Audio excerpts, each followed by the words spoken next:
Hey guys, I don't know about you, but these past few months I've been wanting to hide myself inside of stories and just escape for a little while. I think there's a tremendous comfort in losing yourself that way. I know it sounds cowardly or like I'm not equipped to handle the difficult reality many of us are faced with right now. But we all need a break. And more than anything, I think this year is teaching us to be gentle with ourselves. This is the video no one asked for, but I really wanted to make. I won't waste your time, so we'll get right to it. Here are 3 inexpensive, spooky video games that helped me escape reality. And the first game is Vampire the Masquerade, Shadows of New York. Shadows of New York is a choose-your-own-adventure style story. It is set in the world of darkness and is based off White Wolf's publishing tabletop role-playing game, Vampire the Masquerade. This game is hard to explain. It's marketed as a standalone or DLC game. DLC meaning downloadable content. The story hints at the events of a previous game called Coteries of New York. Shadows of New York is very immersive and a huge improvement. The game starts when our protagonist, Julia, is bitten and thrust into the world of vampires. An investigative journalist in life, she's tasked with solving a tense political murder that risks upsetting the delicate peace between 2 factions of vampires. She has a fully realized arc that you guide to the conclusion of the story, and the choices you make leave a mark on her. This game is filled with a lot of touching details, and the hours melted away when I played it. I found myself caught up in the way the dust motes floated across the artwork. Or here, in this shot, you can see the headlights from a car make their way across the windows outside. I was really charmed by the small moments Julia has, like running into a vampire who collects low art and gets upset when you break her thrifted Donald Duck figurine, or running into that guy from Tinder and getting to drink him like a cherry Slurpee. The music is beautiful and definitely something that was invisible, but doing a lot of heavy lifting. It was haunting when it needed to be, melodic when the story called for it, and did a great job of cultivating a dark, vampiric atmosphere. Vampire the Masquerade is a tabletop roleplay system, and I remember the early editions were marketed as it being a personal horror game. The mechanics support a theme of either dying the hero or living long enough to be the villain. Player characters struggle with retaining their humanity while having to feed on the blood of the living and navigating a new, cold world ruled by politics and unseen agendas.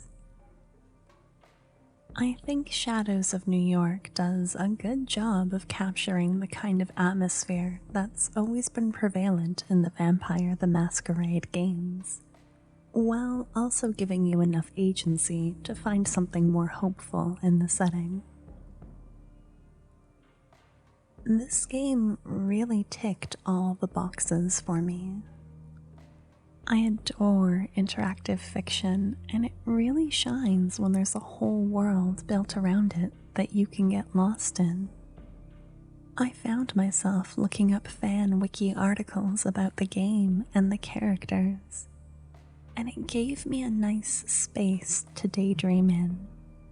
I wanted to read books about vampires, and I thought about what was going to happen next in the story when I wasn't playing. Something that really resonated with me is how much variety there is with these vampires. Some are tragic figures, bitten centuries ago and clinging to their humanity. Others are freshly turned and struggling, but they're all so unique and compelling in their own way. As a writer myself, I can really appreciate the world building they did. There's a dictionary feature as you move through the game if you want more detail about the vampire terms that are getting thrown around. But it's also easily skippable if you'd rather just determine the meaning from context. A good rule for world building is that you never give your reader more information than they need to make it through the scene that they're in. Otherwise, you wind up with dry parts of a story that feel more like a history book than an adventure. Shadows of New York walked this line perfectly. I was never lost or overwhelmed with the world of vampires, and the writing kept me curious without leaving me in the dark. There's a reason why choose your own adventure books were so much fun to read as a kid. Not only do choices make for good storytelling, they make you feel like you're in control. And in a world where it feels like things are spiraling, it's nice to be in charge of the narrative for a little while. The story raises some excellent questions about personal faith, humanity, why we love the things that we love, and struggling against fate. There's also a really compelling romance between Julia and her girlfriend Dakota, but I won't get into it more because spoilers.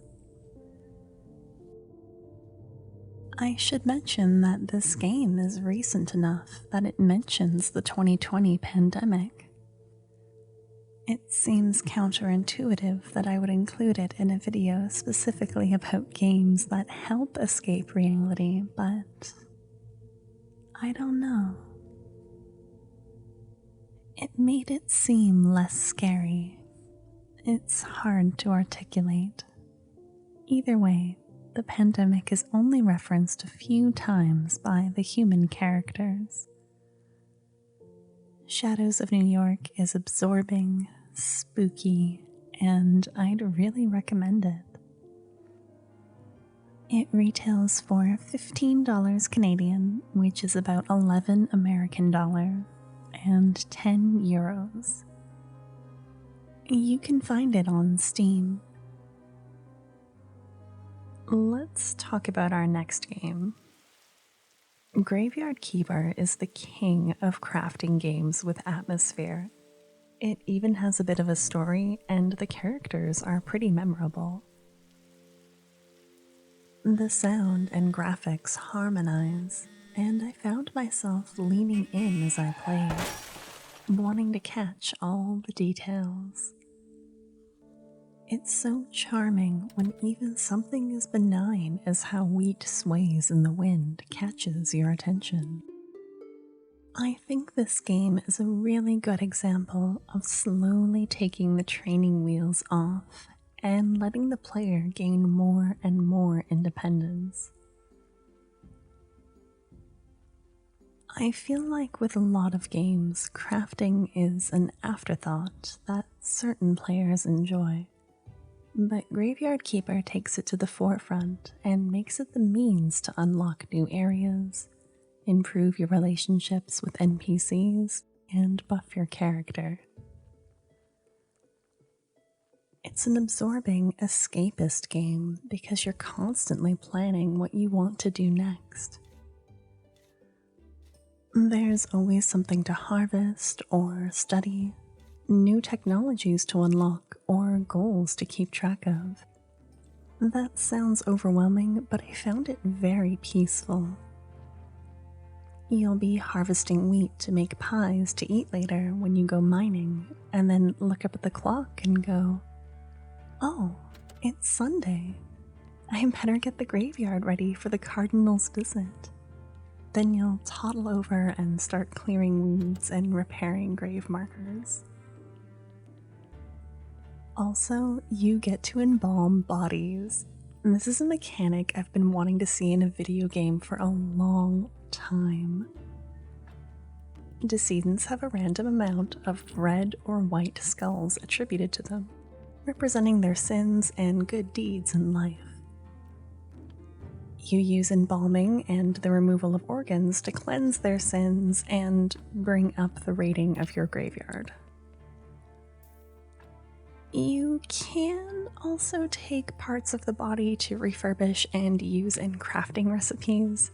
Things like hamburgers and book pages all require a bit of sinned meat and flesh, which sounds terrible, but the graphics make this spooky and quirky, not excessively gory. The scope of this game is really impressive. It reminds me of Stardew Valley in that it takes a really long time before you hit that point where you feel finished. There's something new to do each day. I love that feeling in video games, where you're so invested you don't even want to stop in-game to refuel. I don't think Graveyard Keeper has a lot of replay value, but I'm not sure because I haven't finished the game. I have about 80 hours played on it and over 400 in-game days. That was before they launched their DLC. It's a great investment if you want a laid-back crafting game with atmosphere and humor. If you like projects and planning ahead, I think it will really vibe with you. It's the most expensive game in this review though, going for $23 Canadian on Steam, which is about $18 US or 15 euros. And our next game is Crypt of the Necrodancer. Crypt of the Necrodancer is a rhythm game and dungeon crawler. You move your character to the beat of the music, collect weapons and power-ups, and defeat monsters to advance through the dungeon and get more loot. You get a bonus for keeping time, which allows you to pick up more gold, which you'll need as each floor of the dungeon has a vendor selling upgrades and new weapons. It's a great mechanic because the need for constant movement keeps your head in the game. I can't even have a snack while I play, let alone let my thoughts wander.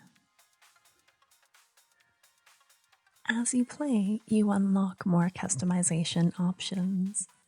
You can remove items from the game you don't enjoy, practice against bosses, unlock permanent upgrades for your characters, and buy items that will be there for you on your next playthrough. Eventually, you can even build your own dungeon floors. There's also a ton of different characters you can play, each with their own twist on the gameplay. Some will die after you miss a beat, if you pick up gold, or they'll play at double the tempo. You unlock them by beating the game with other characters. There isn't much of a story. You get cutscenes as you advance through the dungeon that tell you about Cadence and her quest to help her family. The story continues throughout multiple characters, which I thought was a nice touch.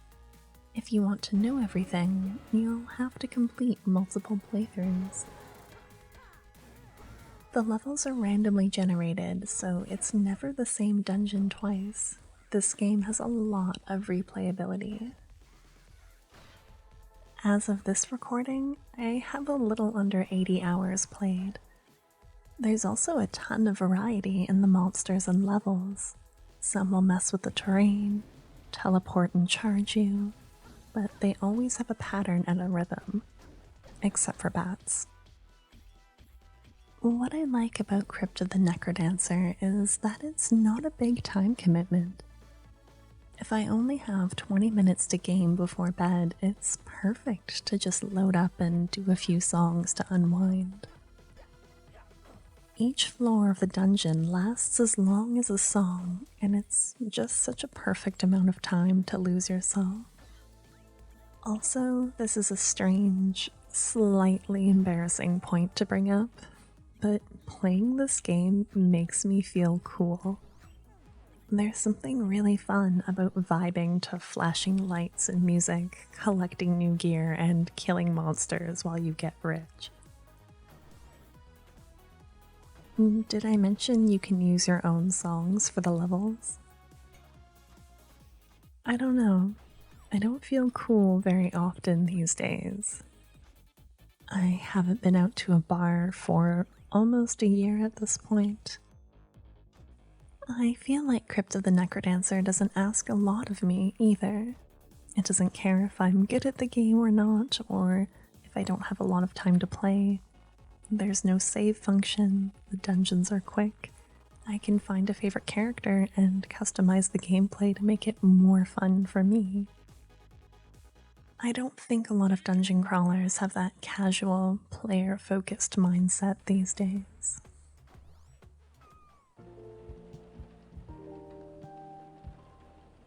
And here's our honorable, less spooky mention, Coffee Talk.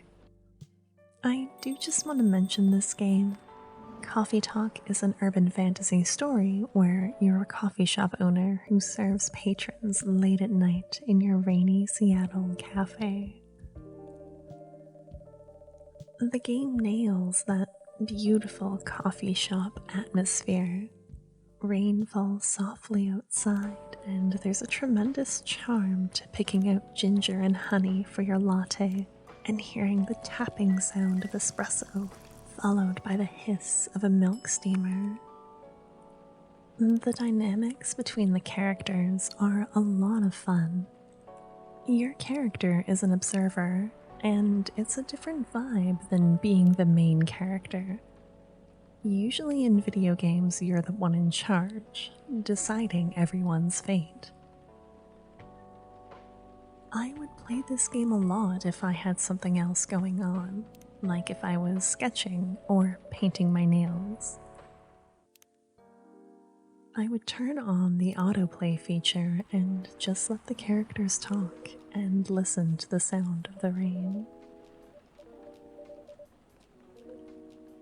I know this sounds silly, but it was like they were keeping me company, and I really enjoyed it.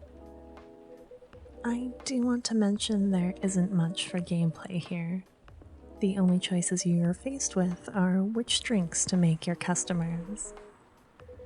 You can use your phone to look up recipes, check the social media of your patrons, and even change the cafe music.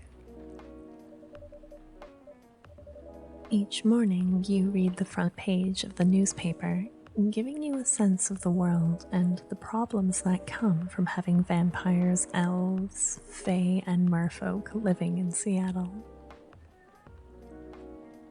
It was pretty cool reading the headlines and then having a customer come in to complain about them and offer their hot take.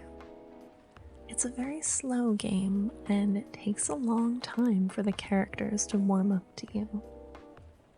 You're fed their stories in bits and pieces, and if you're patient, you'll get to know everything. If you want some company and rain noises punctuated by making the odd coffee, I'd really recommend it. Coffee Talk is available on Steam, PS4, Xbox One, and the Nintendo Switch. It's $15 Canadian on Steam, which is about $11 US or 10 euros. And that's it for now. As always, thank you for sharing your time with me. If you wind up picking up any of these games, please let me know what you think. I hope they help you escape for a little bit like they did for me. I'd love it if we could be friends on Instagram, or you're welcome to say hi to me on Twitter too. Be well and be safe.